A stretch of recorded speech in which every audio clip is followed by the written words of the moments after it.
el Instituto de Estudios Democráticos del Tribunal Electoral de Panamá, el Centro de Investigaciones Históricas, Antropológicas y Culturales y la Fundación Konrad Adenauer, Oficina de Panamá, presentan Historia de las Elecciones, una serie podcast que pretende abarcar la fascinante memoria de los procesos electorales en Panamá. Bienvenidos amigos, soy Flavio Méndez, supervisor del Centro de Investigaciones Históricas, Antropológicas y Culturales AIP, y les doy la bienvenida a este podcast producido por el Instituto de Estudios Democráticos del Tribunal Electoral sobre las elecciones generales del año 1964. Aprovecho la ocasión para agradecer el apoyo de Fundación Konrad Adenauer, CIHAC AIP, y el Grupo Experimental de Cine Universitario de la Universidad de Panamá. Hoy estamos con Juan Diego Alvarado de León.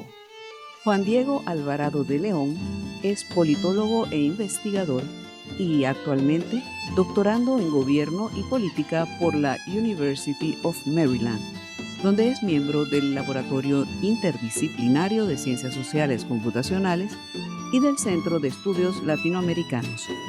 Su trabajo se enfoca en el comportamiento político y electoral, apoyándose en métodos cuantitativos, cualitativos y experimentales. Fue becario Chevening por el Reino Unido, donde estudió democracia y política comparada en University College London. Ha sido investigador académico en el Instituto de Estudios Democráticos del Tribunal Electoral de Panamá y es profesor de Ciencias Políticas y Teoría de la Democracia en la Universidad Santa María la Antigua. Entonces, Juan Diego, cuéntanos, ¿qué podemos entender del contexto que rodean a las elecciones del 64? Quizá podemos explorar un poquito el quinquenio anterior de la presidencia del presidente Chiari, las personas que estuvieron involucradas en la política de este quinquenio que lleva a las elecciones del 64 como última presidencia democrática previo a la caída en el 68 de la democracia panameña y el inicio de la dictadura que dura hasta el año 89.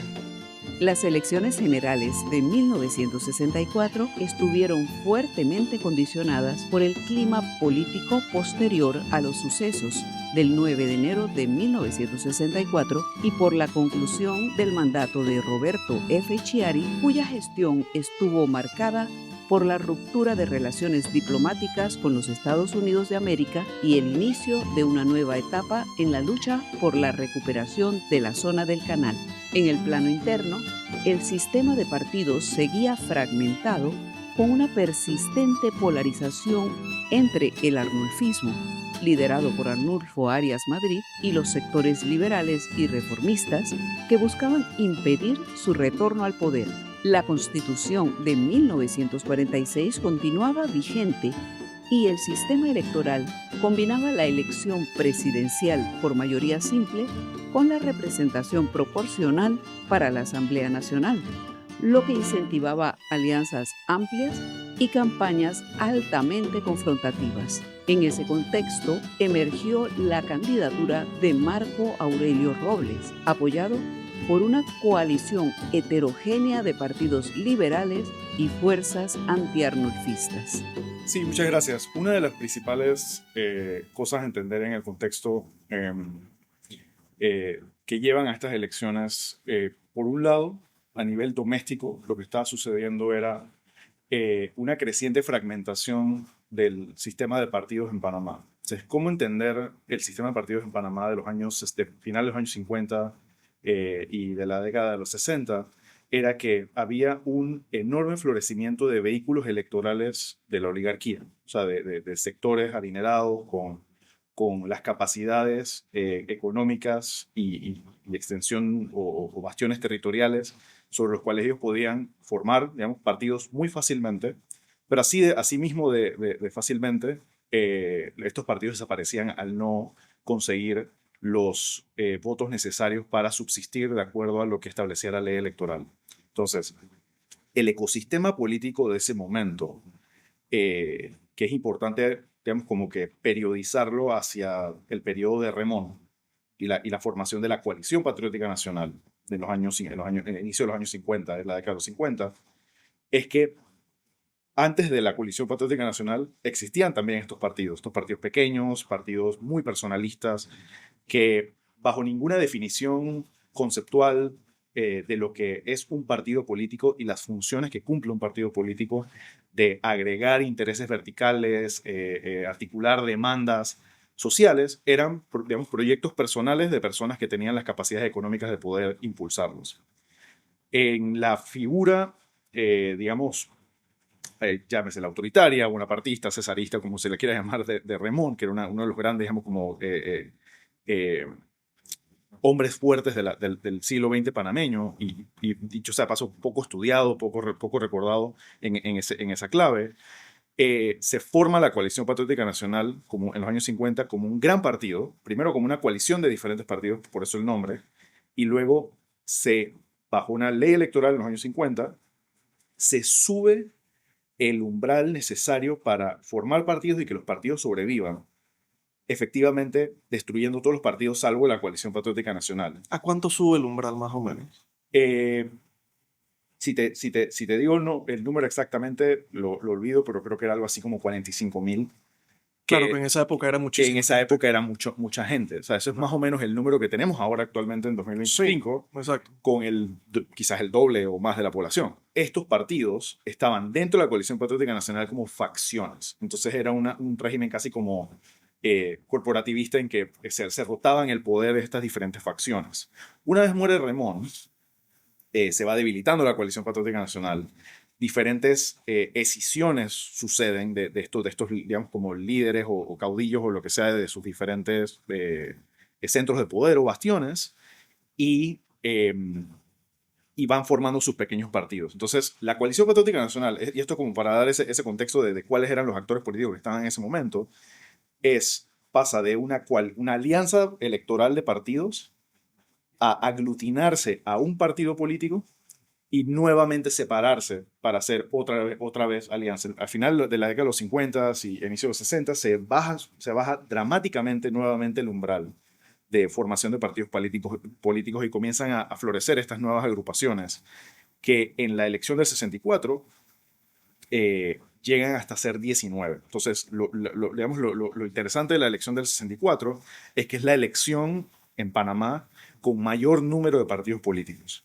Eso obviamente estaba concentrado en menos candidaturas. Habían coaliciones que tenían 8 partidos, 7 partidos, pero el 94% del voto estaba concentrado en 3 candidatos, que era Marco Robles, Arnulfo Arias y Juan de Arco Galindo. Pero aún así, digamos, en la elección del 60 había habido 9 partidos y en la elección del 68, 8. Las elecciones generales se celebraron el 10 de mayo de 1964 en un ambiente de alta tensión política, denuncias cruzadas y una fuerte movilización popular. Hubo 7 candidatos presidenciales. En los resultados presidenciales oficiales, Marco Aurelio Robles fue proclamado ganador con 40.97% de los votos frente a un 37.58% obtenido por Arnulfo Arias Madrid, lo que constituyó uno de los márgenes más estrechos en una elección presidencial panameña. Juan de Arco Galindo alcanzó 15.06% de los votos. El arnulfismo denunció fraude electoral y desconoció el resultado. En el plano legislativo, la Asamblea Nacional, integrada por 42 diputados, no tuvo un partido con una mayoría clara. No obstante, los partidos y facciones que respaldaban a Robles lograron mayoría mediante alianzas parlamentarias, mientras que el arnulfismo consolidó una oposición significativa dentro del órgano legislativo. El proceso electoral estuvo marcado por acusaciones de irregularidades, especialmente por parte del arnulfismo, que puso en duda la imparcialidad de las autoridades electorales. Entonces hubo un efecto de los cambios en las reglas electorales que propició este número enorme de partidos, que después podemos hablar, digamos, particularidades de estos que nos revelan dinámicas de la época que, digamos, determinan, digamos, lo que pasó en la elección, lo que pasa después de la elección, y está siendo como la última elección en la que más o menos, porque está el juicio a Marco Robles, logra culminar un mandato, porque la elección del 68, el gobierno que emerge de eso, solamente dura 11 días. En el contexto internacional, y que entra dentro del nacional, son las primeras elecciones después del 9 de enero, y que pasan tan pronto del 9 de enero. Y sobre el 9 de enero no hay que ahondar mucho porque es digamos, como una pieza clave en la identidad nacional, es, digamos, como uno de los puntos fundamentales de la noción que tiene Panamá de sí misma, de las luchas que animan esas identidades interpretadas de diferentes sectores. Así que no hay que hablar mucho del 9 de enero, pero el 9 de enero, digamos, informa mucho de lo que está pasando. Por un lado, por esa gran crisis internacional, donde se rompen relaciones con Estados Unidos, pero el solo hecho de que las maniobras que se pudieron hacer después del 9 de enero, como recurrir a la Organización de Estados Americanos, recurrir al Consejo de Seguridad de Naciones Unidas, esto sucede en un contexto en los años 60 donde empieza a fortalecerse un clima muy propicio para la descolonización y los sentimientos anticoloniales que permiten también a Panamá internacionalizar correcto, su lucha correcto. para recuperar. Claro, y lo que digamos, hace interesante traer a colación el 9 de enero y digamos, como la lucha es que, primero que nada, a nivel del siglo XX, el principio organizativo de la política panameña ha sido el nacionalismo. Y el nacionalismo se ha metabolizado o articulado de diferentes maneras por diferentes actores. Tienes, por ejemplo, cuestiones como la lucha inclinaria, en que, digamos, algunos sociólogos lo ponen como que fue un momento en donde se embonó la lucha de soberanía con un intento de lucha de clases o de formación de clase en Panamá, o clase obrera en Panamá.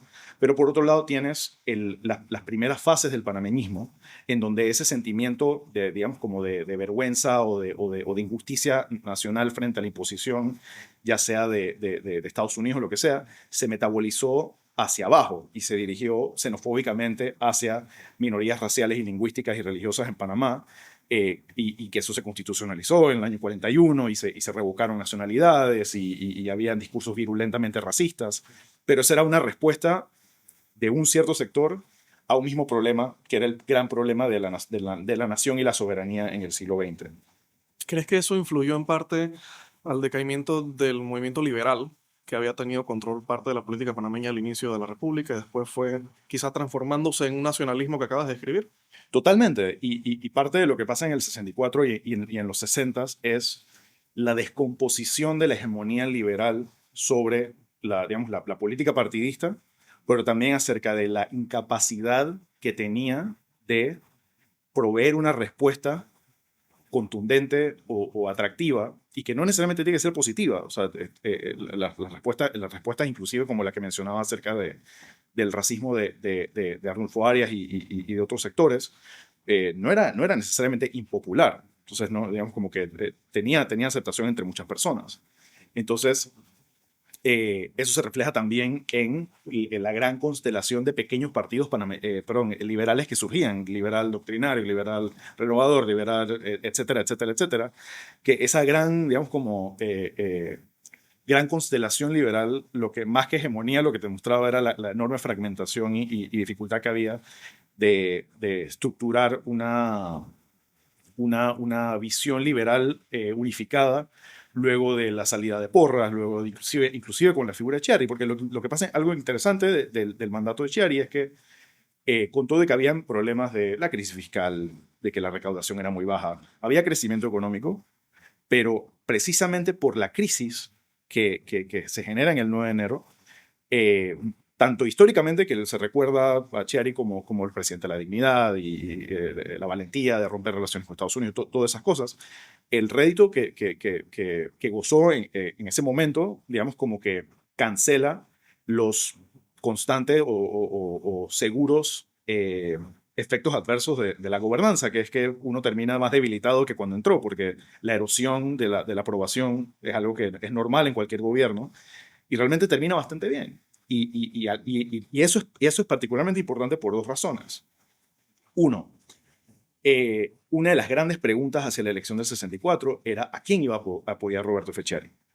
Porque había no solo la opción de Marco Aurelio Robles, estaba también Que había sido su ministro de Gobierno y Justicia. que había sido ministro y que había tenido puestos diplomáticos, pero también estaba Norberto Navarro, que también había sido miembro del gabinete y había sido, inclusive en el 52, compañero de fórmula como uno de los vicepresidentes en 1952 del Partido Acción Radical. Entonces, hubo mucha intriga, los detalles no son tan importantes, pero digamos que al final Chiari decide apoyar a Robles en lugar de Navarro. Marco Aurelio Robles Méndez nació en Aguadulce el 8 de noviembre de 1905. Fue un abogado, jurista y político panameño que ejerció la presidencia de la República entre 1964 y 1968. Fuera de la política electoral, Robles se desempeñó principalmente como abogado y funcionario público, con énfasis en asuntos administrativos y legales del Estado. Antes de su llegada a la presidencia, fue ministro de Gobierno y Justicia entre 1960 y 1964. Falleció en la ciudad de Panamá el 19 de abril de 1990. Navarro consigue pues solamente con menos del 2% del voto y su partido desaparece. O sea, entonces la pregunta sería, obviamente, Navarro corre solo en esta elección. Robles corre con una coalición, la Unión Nacional de Oposición, con 7 partidos, incluyendo el Partido Liberal Nacional, que era, digamos, como lo que quedaba, la cara oficial del Partido Liberal, como el remanente el remanente legítimo, el heredero legítimo del primer Partido Liberal del 3 y que se remonta hasta la época colombiana. Otro factor importante ahí es que qué hacer con esa victoria o ese espacio de oportunidad que había creado la crisis del 9 de enero. Hacia, bueno, hay esta aceptación, hay un espacio para nuevas negociaciones sobre lo injusto del tratado original de 1903, las relaciones constantes con Estados Unidos, en un clima propicio para ese tipo de discusiones, por lo que mencionaba digamos, como el gran movimiento decolonial en el mundo, que tenía bastante bienvenida o estaba empezando a informar mucho las discusiones de derecho internacional, de las organizaciones internacionales, en Naciones Unidas, con todas estas ideas de las libre determinaciones de los pueblos. O sea, que el clima estaba propicio para eso. Entonces, la pregunta de quién iba a gestionar eso y cómo lo iba a gestionar pesaba mucho. Y eso sucede más adelante con el fracaso de los tratados Robles-Johnson, el 3 en 1, las críticas que se hicieron a eso, que entonces son extra gasolina para las crisis en el 68 y sucesivamente en los 70s. Entonces, el otro factor importante como contexto es que una de las primeras acciones de la Asamblea Nacional en el gobierno de Roberto Chiari, o sea, en el 60, es devolverle los derechos políticos a Arnulfo Arias Madrid, que luego de haber sido derrocado en el 51, estuvo casi una década por fuera de la política formal. Y ya digamos ahí es uno de los grandes, siempre se habla de la figura de Arnulfo Arias como un político sumamente formidable y carismático, sí, en el sentido de su capacidad de movilizar. Y eso está muy claro, por ejemplo, que con todo y las dificultades de formar partidos, que ya habían sido, digamos, algo relajadas para el año 60, en el 3 de octubre entiendo que regresa Arnulfo Arias o se le devuelven los derechos.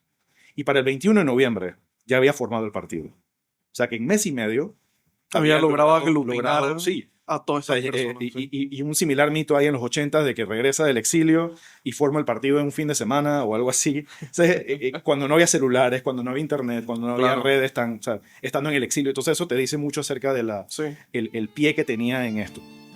Arnulfo Arias Madrid nació el 15 de agosto de 1901 en Penonomé, provincia de Coclé.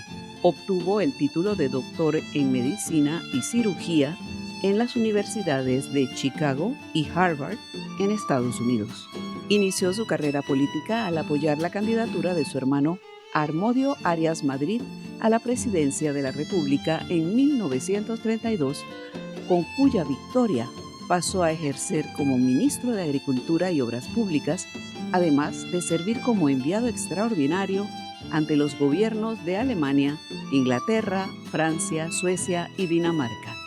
Este prominente político panameño ocupó la presidencia de la República en 3 periodos no consecutivos, de 1940 a 1941, de 1949 a 1951 y en octubre de 1968.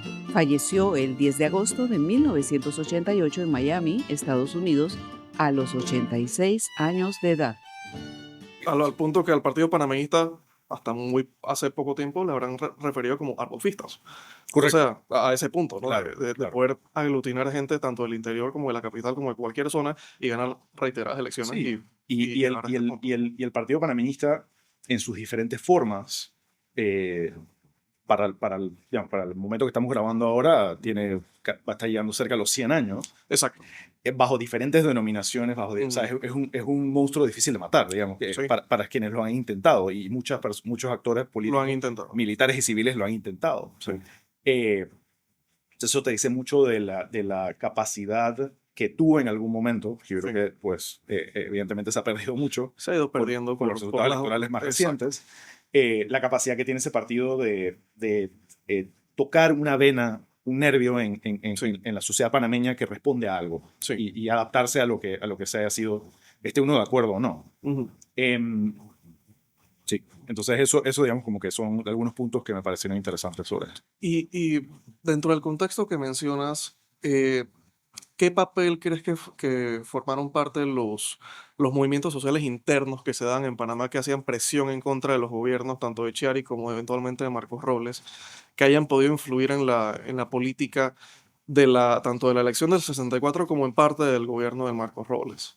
Ese punto, sí, volví a tocar sobre el tema de los movimientos sociales, que quizás es una de las cosas más importantes ahí, porque hacia el 64, realmente, tanto como el 9 de enero como esta elección, así mismo, sí, digamos, desde la huelga inquilinaria y digamos, la oposición a los tratados Filo-Sáenz en el 47 y un montón de sucesos, particularmente desde mediados de los años 50 hasta el 64, hay una década Ujú. donde yo diría una fuerte aceleración de esos diferentes movimientos y luchas populares y secuencias de protestas, tanto por temas, digamos, como internacionales o de cuestiones de la nacionalidad o lo que sea, pero también cuestiones socioeconómicas, ¿no?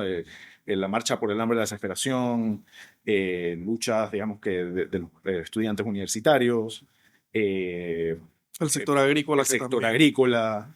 Por ejemplo, estos no son movimientos sociales, pero hacia el Ujú. 62 había intentos de insurgencias dentro del cuerpo militar, entonces había Sí. como que también había mucho descontento hacia ese momento, que quizás, no gracias al 9 de enero, pero el 9 de enero, digamos, como que reorienta la lucha hacia otra cosa, pero digamos que Chiari sale bien librado de esa convulsión, y Marco Robles quizás no tanto. Entonces ahí el otro elemento clave ahí es que la fuerte presencia de los movimientos sociales, que en los años 60 a nivel mundial era una década de convulsión, era una década de muchos cambios a nivel de global. muchos cambios a nivel global en términos de las tecnologías de información, de los valores culturales, Sí. todo eso. Una de las cosas que llama la atención es la creciente distancia que había entre las causas que animaban y los programas que tenían, en la medida en que podían estar organizados o no los movimientos sociales o los diferentes actores no partidistas, y los partidos políticos en Panamá. O sea, porque, ¿qué es lo que es un partido político? Un partido político es en el sentido más mínimo, es una colección de personas, una colección plural de personas que bajo una misma bandera buscan el poder del voto. Esa es la definición mínima. Pero una definición funcional de lo que es un partido político hace dos cosas. A nivel horizontal, coordina las ambiciones de diferentes políticos hacia una misma lista, o sea, coordina entre diferentes políticos. Eso lo hacían. Exacto. Pero lo que no hacían era la agregación vertical de intereses. ¿Y qué es lo que es eso? En Panamá o en cualquier país del mundo, por los clivajes que estructuran la política en el país, la historia que tiene el país, la composición sociodemográfica que tiene el país, cada país tiene sus luchas, sus problemas, sus visiones, sus programas de país o lo que sea. Y en teoría, lo ideal es que haya partidos políticos que representen eso, ¿no? Tradicionalmente uno habla de, por ejemplo, Cuando viene la revolución industrial, hay capitalistas y trabajadores. Cuando hay la revolución agraria, entonces hay centro-periferia, trabajadores campesinos versus latifundistas. O sea, todo ese tipo de cosas son cómo la estructura social de un país, las líneas de conflicto dentro de un país, se reflejan En el panorama en político. el panorama político. Y lo que pasaba en Panamá, y dicho sea de paso, sigue pasando, es que hay una fuerte desconexión entre la articulación que hacen los partidos políticos frente a lo que está pasando en las calles, lo que está Claro. pasando en la realidad política. Claro. Entonces, el 9 de enero es un ejemplo de cómo es el principal tema del país, pero habría que, y digo, no lo sé, habría que hacer, hay mucho trabajo histórico, especialmente en el siglo XX, para hacer, pero sería interesante ver discursos de campaña. Yo no he visto ninguno, discursos o sea, probablemente no hubo debates, pero porque los debates estaban empezando a ser televisados precisamente en los años 60 sí, 59-60 en las elecciones con Nixon y Kennedy, o sea, más o menos para esta misma época, así que probablemente no hubiera habido un debate televisivo como estamos acostumbrados ahora, pero seguramente había discursos de campaña que se imprimían en panfletos y que se imprimían en el periódico, que en qué medida el 9 de enero fue un tema de la elección. Sí, Porque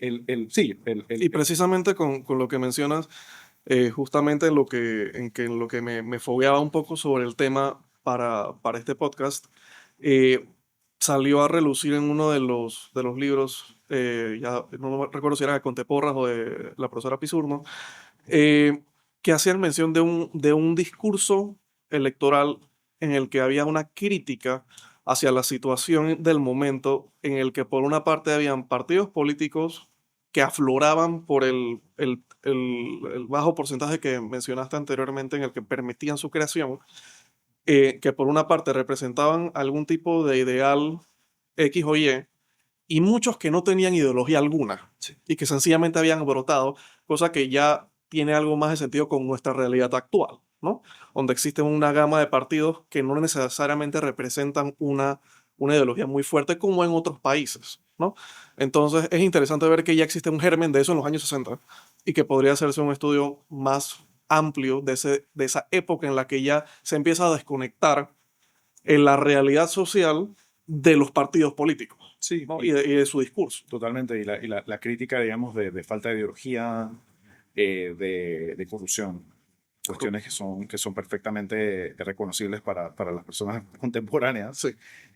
Vale mucho la pena estudiar los 60 como ese periodo que se le denomina democrático porque, bueno, había elecciones y había competencia, pero eran competencia entre partidos pues sumamente enquistados dentro de la oligarquía. Y la oligarquía en el sentido más, digamos, no estoy diciendo panfletario, o sea, es realmente la definición correcta de lo que estaba pasando en función de la composición de clase y las acciones políticas de esa clase social en Panamá. Porque muchos eran familia de por sí. Sí, eran las denominadas 20 familias, o en la época se hablaba así. Los partidos que eran meramente vehículos electorales. Entonces, sería algo muy interesante analizar con uno de los resultados electorales a nivel legislativo y a nivel presidencial. Porque, por ejemplo, uno está acostumbrado a ver las papeletas hoy en día donde están impresas las caras de estas personas. No me puedo imaginar cómo hubiera sido la papeleta en ese momento con 19 partidos. Claro. Probablemente algo complejo. Quizás no la he visto, así que no lo sé. Pero saber, por ejemplo, en el caso de la Unión Nacional Opositora de Marco Robles, eran 8 partidos en esa coalición. Entonces uno podría ver, con resultados electorales más afinados, más desagregados, perdón, dónde cada partido era fuerte. Para decir, por ejemplo, en X o Y provincia, el Partido Republicano o el Partido Acción Democrática o el partido que fuera, era precisamente fuerte ahí. Entonces ahí uno puede ya tener un norte más claro de cómo funcionaban estas coaliciones, qué propósitos cumplían, y a qué bases movilizaban. Porque bien podría ser no solo, perdón, el liderazgo personal de alguien, sino que era el liderazgo personal de alguien en X lugar donde era un bastión. Y eso te aseguraba la victoria en ese lugar. Y por eso esa alianza estaba así, porque el Partido Liberal Nacional quizás no tenía personas en Coclé, digamos, para poner un ejemplo, probablemente sí tenía gente en Coclé, pero para poner un ejemplo hipotético, pero el Partido Republicano sí. Entonces se hace esa coalición para asegurar esos votos y la extensión territorial necesaria para ganar la elección presidencial. Claro, y quizá aparte de la circunscripción geográfica, quizás hasta podría demostrar algún tipo de agrupación que estuviese dirigida a cierto grupo de personas que quizás no se viera reflejado en otras partes del país, pero que tenían cierto componente socioeconómico, por ejemplo, ¿no? Sí, sí, y por ejemplo, para hablar un poco de cómo eran las coaliciones, en esta elección se presentan 7 candidatos. 7 candidatos, pero solamente 3 concentran el 94% del voto.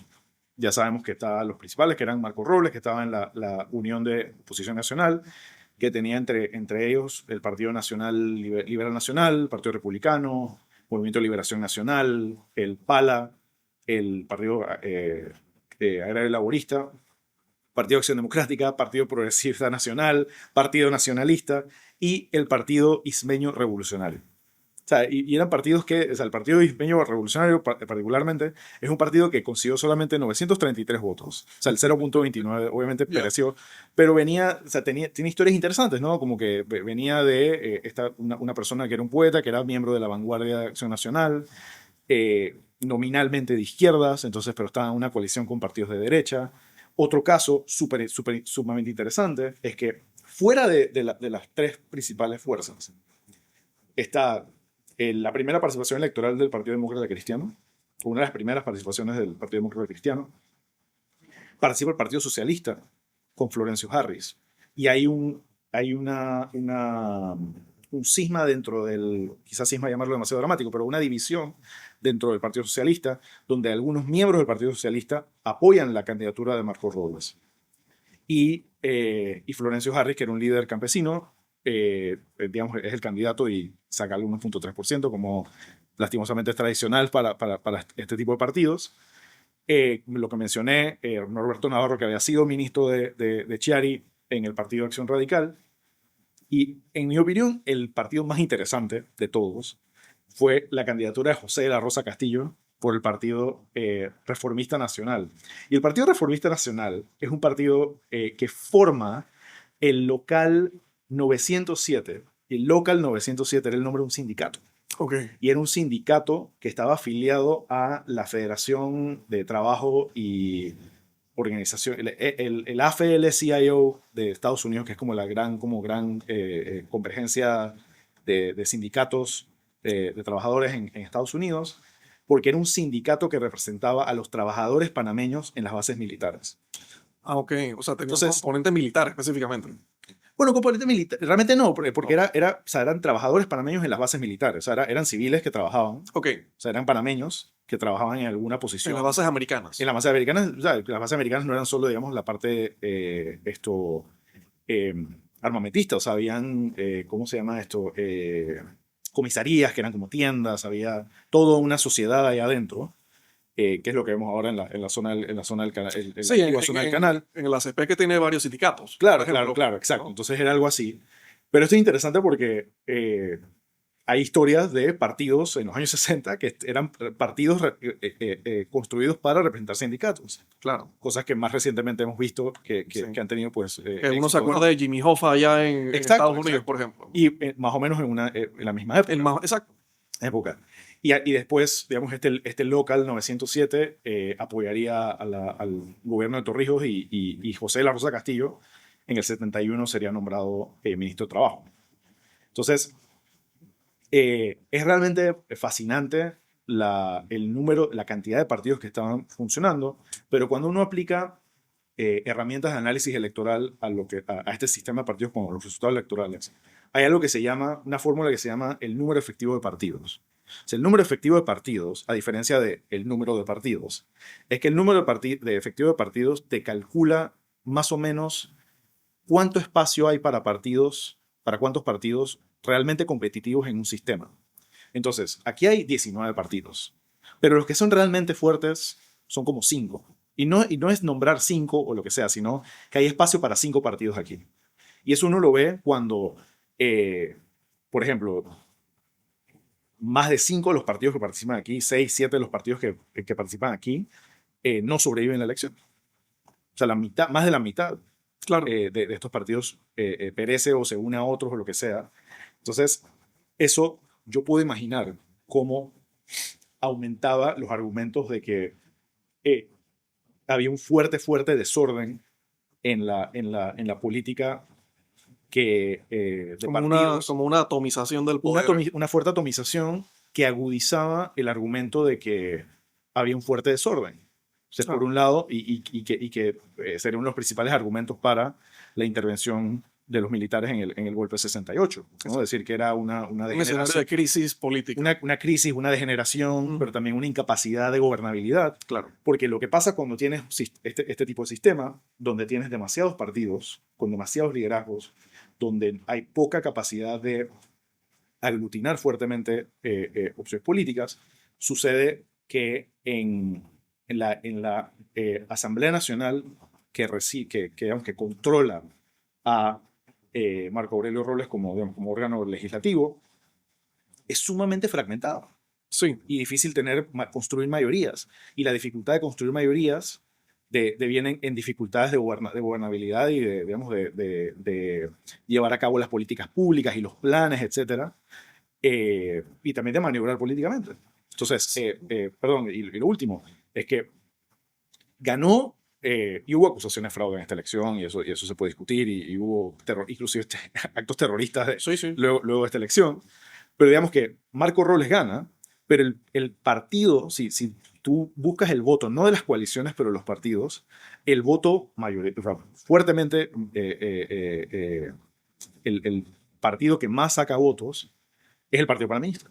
Y es el partido que cuando ves los partidos, no las bancadas o de las coaliciones, sino de los partidos únicos, también fue el partido que más sacó diputados. Entonces, era como el preludio del 68. Exacto, el preludio del 68, en el que pues no logran conseguir esa mayoría, pero siguen siendo, digamos, una oposición incómoda, claro, y constante, tanto institucionalmente a este nivel y fuera de las instituciones con, digamos, violencia política, atracos, inclusive fabricación de bombas caseras que se detonan en diferentes lugares del país, desde Panamá, de Colón hasta Chiriquí. Sí. Que entonces propicia la acción de la Guardia Nacional, propiciando entonces los argumentos para justificar la dictadura. Pues sí, la dictadura. Tal cual. Y ahora que mencionas todo el contexto de la fragmentación del poder y de lo difícil que se vuelve la gobernanza en este escenario, me recordaste la frase que dijo un diputado en el pasado gobierno, que dijo que en este país manda tanta gente que no manda nadie.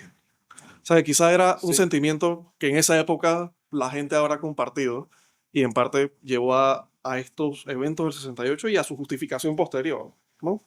Sí. Entonces, y es interesante también, volviendo al tema de la cantidad de partidos que había, te quería preguntar, ¿entonces estaba prohibido el Partido Comunista?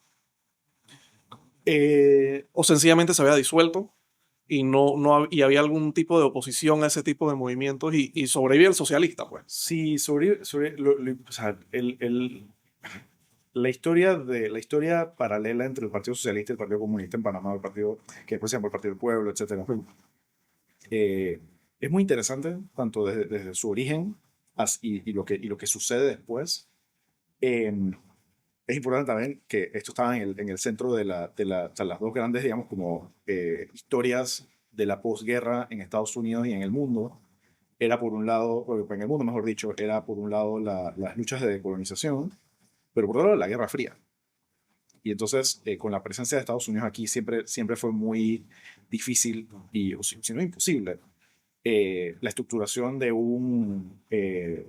alguna fuerza política abiertamente comunista, abiertamente prosoviética, abiertamente para estos años estalinista.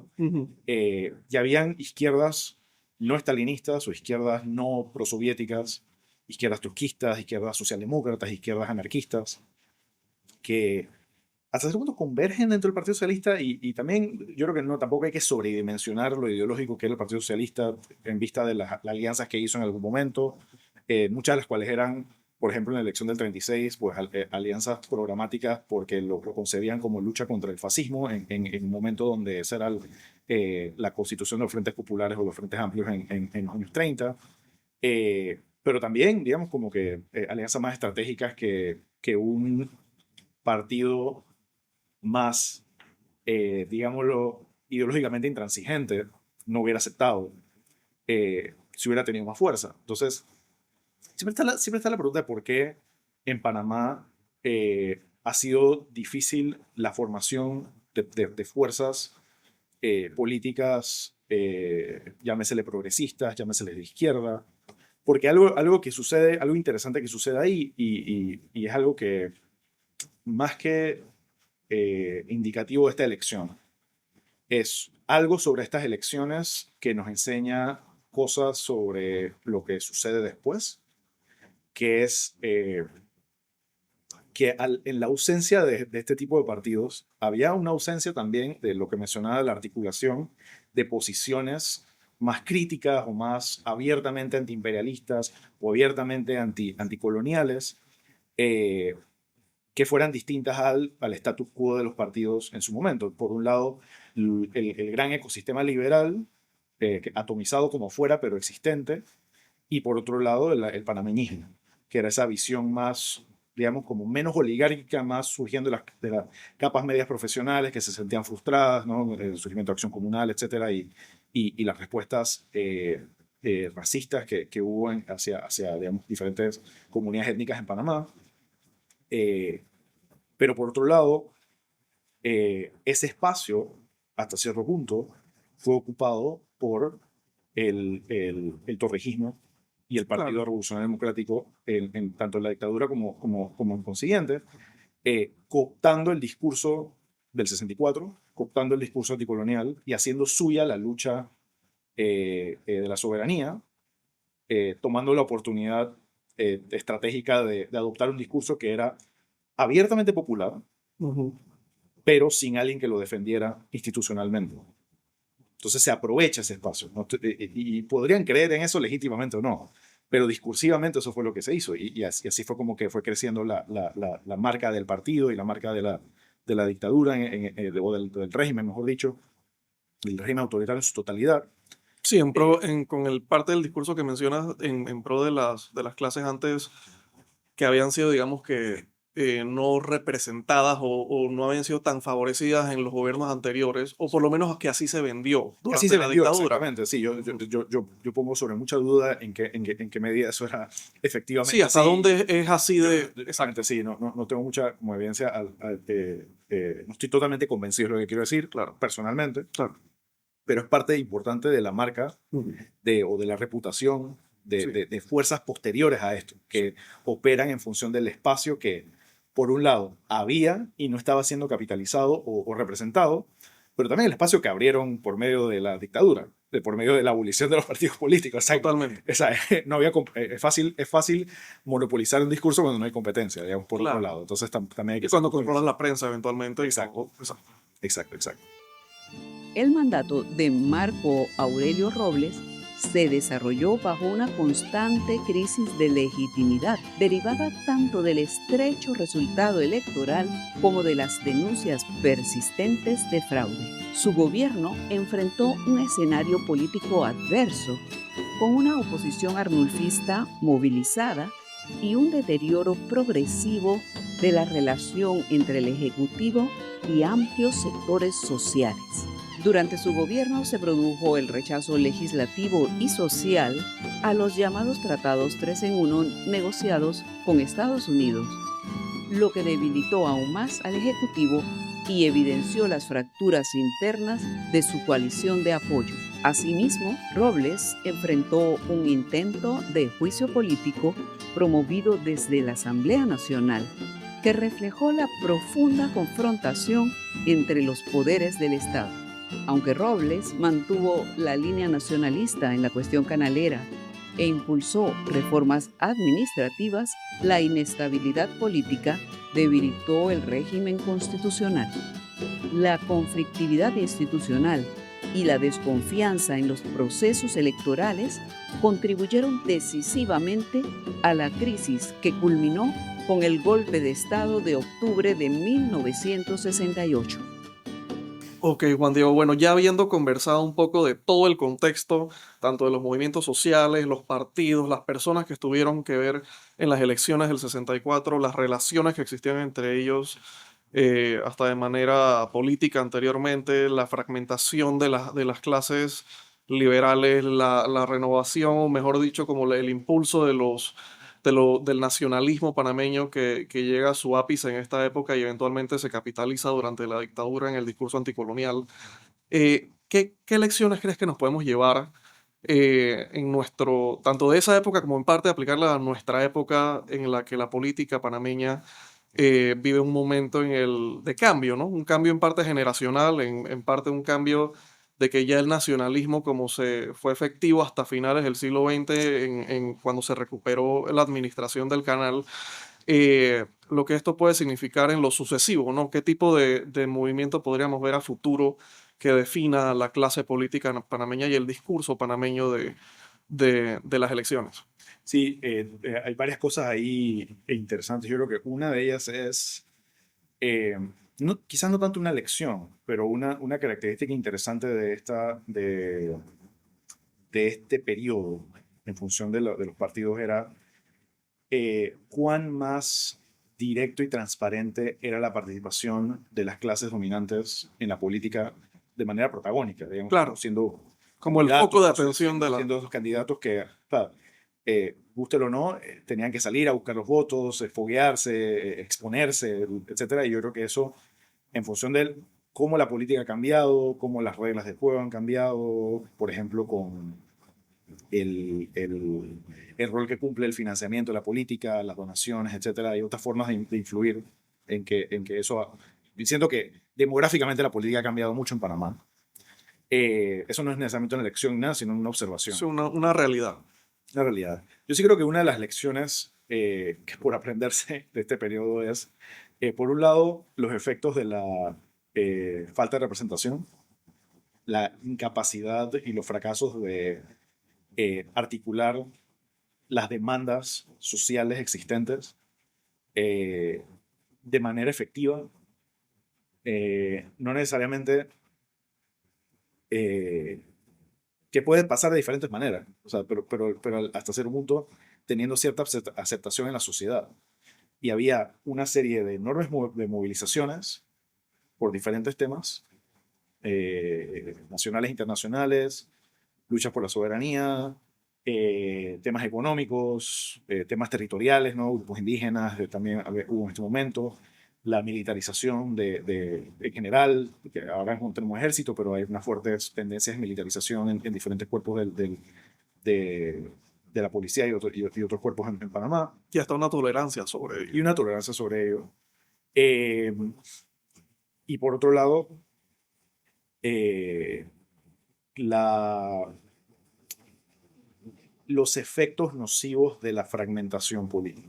Entonces, uno de los de las lecciones aprenderse cuando sucede algo como, por ejemplo, la confluencia enorme de partidos en esta elección, por ejemplo, que no significaban nada, que no tenían una identidad clara, no tenían ideas claras. No es que los partidos están mal, pero es lo que pasa cuando, digamos, cuando algo no funciona bien.